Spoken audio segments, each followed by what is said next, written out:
We all must have been in a situation where our heart starts racing, our palms get sweaty, and our mind becomes clouded with anxious thoughts. The feeling of being out of control can be distressing and debilitating. However, with a few simple techniques, you can take control of your body and mind and approach any situation with calmness, clarity, and composure. Let's discuss 4 ways that can help us calm down and become more alert.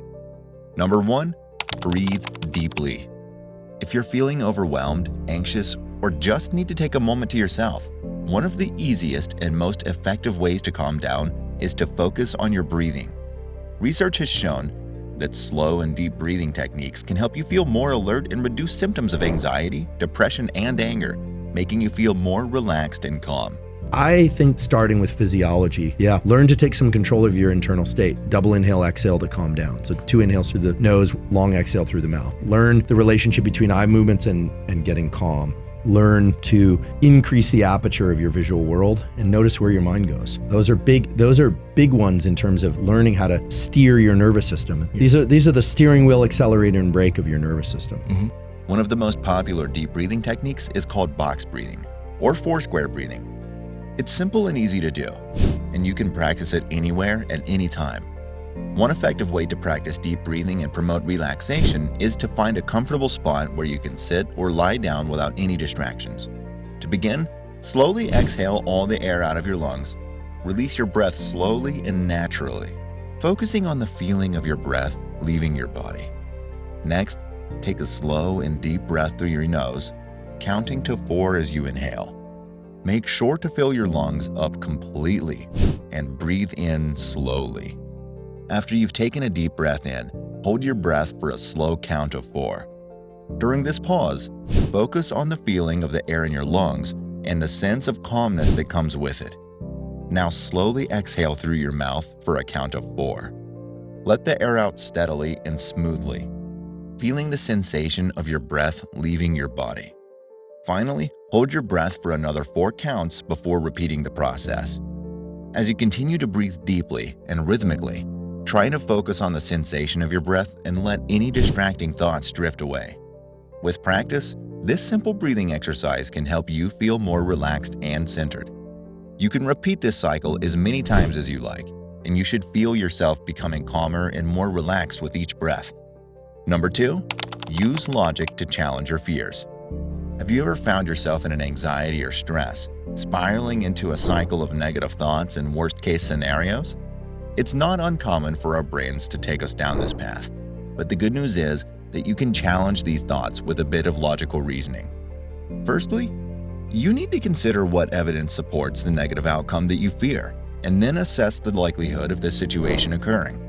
Try to consider how you could handle the worst-case scenario if it were to occur, and imagine what advice you would give to a friend going through a similar situation to gain some perspective.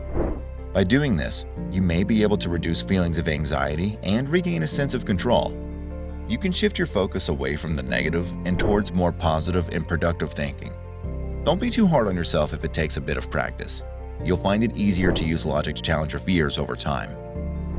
So we all can focus much better on things we really, really enjoy. But just a little bit of focus training for 2-3 minutes every once in a while will teach you to recognize when you have that impulse to get up and move or suddenly jump to another activity. And what you'll find is that it carries over to a really terrific ability to read, to study, to listen. And you start to notice those internal signals, like why the urgency to move? Why the urgency to go away? Well, maybe the conversation's no good and you want to get away. That's fine. That's a different matter. But there's something you need to do and you don't want to do it or you can't focus. It's fine to think about hydration, food, caffeine. That's great. But chances are you just haven't really taught your brain how to focus. So start with your visual focus and then let your mental focus follow that.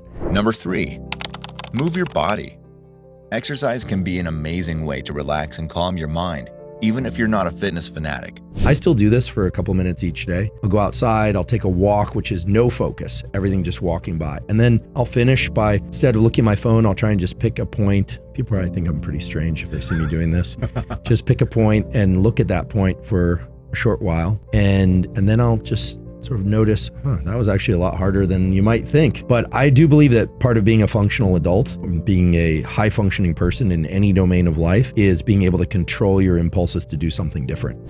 Whether you're into high-intensity workouts or prefer more low-key activities, moving your body can help you wave goodbye to those negative thoughts and boost your mood. The best part is that you don't have to commit to hours at the gym to reap the benefits. Even something as simple as taking a walk or doing a few yoga poses can make a big difference in how you feel. And you see this in the gym, actually. This is another place you could do this. So have you ever done this where you set, probably you guys haven't, but you set out to do, let's say, a set of curls. You're like, okay, I'm gonna do alternating dumbbell curls, right? And then at some point you switch to doing them simultaneous. And then you see people switching and doing them alternate. Now there's nothing wrong with doing that. And I know that freestyling things can be very beneficial, going by feel. But sometimes, and for some people, sticking to a regimen is actually what they need to learn how to do. And the gym is a great place to learn how to do that.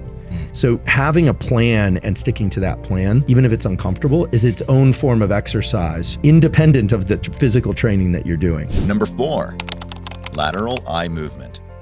Lateral eye movement is another technique that can be used to help calm anxiety. Rapid eye movements can help reduce stress and anxiety by activating the brain's processing centers differently. To try this technique, sit comfortably and focus on a point in front of you. Without moving your head, move your eyes rapidly back and forth for about 30 seconds. Afterward, take a few deep breaths and notice how your body feels. Okay, so there's a process called eye movement desensitization reprocessing, which it looks crazy, but I'll do it since I'm the one talking about it. Basically, moving the eyes from side to side like this has been shown to reduce the activity of the amygdala, one of the primary threat detection fear centers in the brain. When I first heard about this stuff, I thought it was crazy. I thought someone crazy made this up. There's no neuroscience to support that, but actually there's some imaging studies to support that eye movements of that sort actually do suppress the amygdala, make people feel calmer, less fearful. And when you walk, you naturally do this with your eyes. So you don't have to move your head from side to side. Just as long as you have optic flow going by, your eyes are reflexively doing some of this. Eyes do have to be open. It's not up and down. If people are visually impaired, if there are any blind folks listening to this, then they know how to do that actually with their hearing, panoramic hearing versus cone of attention with hearing. But blind people are very good at doing this. But for most people who are sighted, moving your eyes from side to side for 10 to 30 seconds is going to calm you down. And this makes really good sense because from an evolutionary perspective and adaptive perspective, we've always been confronted with threats, interpersonal threats, animal to human threats. Which technique will you try out first? Let us know in the comments section. If you found this video interesting or helpful, don't forget to like this video, subscribe, and press the notification bell so you won't miss any of our future uploads. Until then, take care.